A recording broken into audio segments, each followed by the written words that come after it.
یا نہیں تھی، مطلب کیا ہے یہ؟ ٹھیک ٹھیک ٹھیک سے ہم لوگ جانتے نہیں اس بارے میں. کیا بات ہے، کیا وجہ ہے کہ دائی حلیمہ کے ہاں آپ صلی اللہ علیہ وسلم کی پرورش ہوئی ہے؟ ضرور انشاءاللہ آپ کے سوال کو بھی شامل کرتے ہیں محترمہ. بہت بہت شکریہ پروگرام میں شامل ہونے کال کرنے کا. ایک اور کالر اس وقت ہمارے ساتھ ہے، شاید کال نہیں ہے. سب سے پہلے انور اقبال صاحب نے مجھے سوال کیا ہے موسم کی مناسبت سے. سارے ملک میں سردی کی اور شدید لہر چل رہی ہے، اور ایسے میں بعض بڑے حضرات کو وضو میں ٹھنڈا پانی استعمال کرنے یا بلکہ پانی خود ہی ٹھنڈا ہو رہا ہے تو اس سے مشکلات پیش آ رہی ہیں. تو ایسے میں آپ کا سوال یہ ہے کہ کیا تیمم پڑھ کر نماز پڑھی جا سکتی ہے؟ اور خاص طور پر انہوں نے یہ نقطہ اس میں پوچھنا چاہا ہے کہ اگر نماز کے قضا ہو جانے کا اندیشہ ہو تو کیا اتنی شدید صورت میں کیا ہم تیمم کر کے تیمم سے استفادہ کر سکتے ہیں؟ ٹھنڈے پانی سے وضو کرنے میں تکلیف بہت زیادہ ہوتی ہو، جیسا کہ بعض علاقوں میں جہاں سردی بہت زیادہ ہوتی ہے وہاں پہ پانی پینا مشکل ہوتا ہے، تو وضو اور غسل کرنا تو اور زیادہ مشکل ہوتا ہے. اور آپ کے پاس گرم پانی بھی دستیاب نہ ہو. اگر گرم پانی آسانی سے مل سکتا ہو تو پھر تیمم کرنے کی اجازت نہیں ہوگی. پانی کو گرم کر کے وضو کرنا ضروری ہوگا. لیکن اگر گرم پانی بھی آسانی کے ساتھ دستیاب نہ ہو تو اسی صورت میں تیمم کر کے نماز پڑھنے کی اجازت ہوگی. سر ایک اور سوال یہ ہے، اس سے پہلے کہ ہم آپ سے تیمم کا طریقہ معلوم کریں، کیا غسل کی بھی اگر حاجت ہو اور سمجھیے کہ شدید سردی ہو، ٹھنڈ ہو، تو ایسے میں کیا کیا جائے؟ کیا غسل کی جگہ تیمم کیا جا سکتا ہے؟ دیکھیے، اگر صورتحال ایسی ہو کہ غسل کرنا بھی ممکن نہ ہو، یعنی پانی اتنا ٹھنڈا ہے کہ غسل اگر کرے گا تو یا تو موت کا خطرہ ہو یا بیمار پڑ جانے کا اندیشہ ہو یا بیمار ہو تو بیماری کے بڑھ جانے کا اندیشہ ہو، تو ایسی صورت میں اگر اس کو گرم پانی ہے اور گرم پانی سے غسل کرنے میں کوئی تکلیف نہیں ہے تو ایسی صورت میں وہ گرم پانی سے غسل کرے گا. اگر یہ بھی ممکن نہ ہو تو جس طرح وضو کے لیے تیمم کیا جا سکتا ہے غسل کے لیے بھی تیمم کیا جا سکتا ہے. جی، اب اگلا سوال یہ ہے کہ تیمم کا صحیح طریقہ جاننے کی انہوں نے کوشش کی ہے، ناظرین کو بتائیں کہ تیمم کا صحیح طریقہ کیا ہے.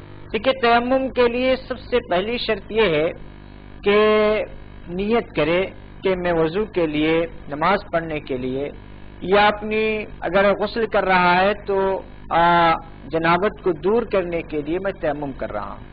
اس کے بعد پاک مٹی پر یا مٹی کی جنس کی جو چیزیں ہیں، مثلا اینٹ ہے، پتھر ہے، اس پر اپنے یہ دونوں ہاتھوں کو نیت کرنے کے بعد مارے. دونوں ہاتھوں کو مارنے کے بعد اس کو چہرے پر، پورے چہرے پر مل لے. جس طرح کی وضو کرتا ہے پورے چہرے پر اچھی طرح سے مل لے کہ چہرے پر کوئی جگہ باقی نہ ہو. ہاتھ میں مٹی کا لگنا ضروری نہیں ہے، صرف مٹی پر یا پتھر پہ ہاتھ کو مار لیا جائے، چہرے پہ مل لیا جائے. ایک مرتبہ ہاتھ ماریں گے چہرے کے لیے، پھر دوسری مرتبہ مٹی پر یا مٹی کے جنس کی جو چیز ہے اس پر ہاتھ ماریں گے. اور یہ بائیں ہاتھ یعنی ہتھیلی سے دائیں ہاتھ کو پورا اچھی طریقے سے چاروں طرف ہاتھ پھیر لیں گے. پھر اس دائیں ہاتھ کی ہتھیلی سے بائیں ہاتھ کے پورے یعنی ہاتھ کے ہر حصے پر یعنی ہاتھ کو پھیر لیں گے. بس تیمم میں اتنا ہی کرنا ہے، مسا نہیں ہے، پیر پہ تیمم نہیں کرنا ہے، سر پہ تیمم نہیں کرنا ہے، صرف ہاتھ پر اور چہرے پر تیمم کرنا ہے. بس اتنا اگر آپ نے کر لیا تو وضو کے لیے ہے تو آپ کا وضو درست ہو جائے گا. اور اگر آپ غسل کے لیے کیا ہے تو اس سے آپ پاک ہو جائیں گے، اور ایک پاک آدمی جو کام جو عبادت کر سکتا ہے وہ کرنا جائز ہو جائے گا. سب عام طور پر آج کل جو ہمارے جس قسم کے گھر ہیں تو اس میں سمجھیے کہ مٹی کی دیوار یا پھر اس طریقے کی چیزیں نہیں ہوتی ہیں، تو بازار میں ایک تھیلی کچھ دستیاب ہوتی ہے تیمم کی تھیلی کے نام سے، تو کیا وہ ہم استعمال کر سکتے ہیں تیمم کے لیے؟